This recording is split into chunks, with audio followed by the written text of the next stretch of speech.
Naku, yung mga DDS, iiyak na naman. Eh, ayan, sinasabi ng ICC, may jurisdiction sila. Bato, Bunggo. Psst, uy, kayong dalawa, ihanda nyo na yung karton nyo. Na wala ng jurisdiction Ibig sabihin, kayo din, mapupunta din doon. at po pwede nang ma-dismiss ang kaso.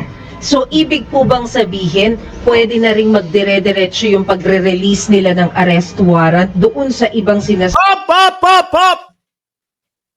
Kung sino man po ang katabi ni Bato de la Rosa ngayon habang kung pinapanood nyo itong vlog ko, mag-prepare po kayo. Naubos ko na. Mag-prepare po kayo.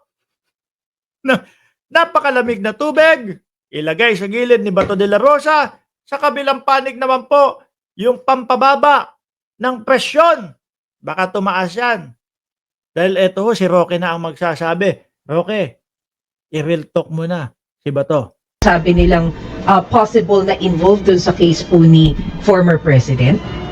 Tama po kayo, no? Inaasahan ko mga susunod na hakbang ay yung pag-issue nga ng arrest warrant sa iba pang mga masasakdal. Tobats.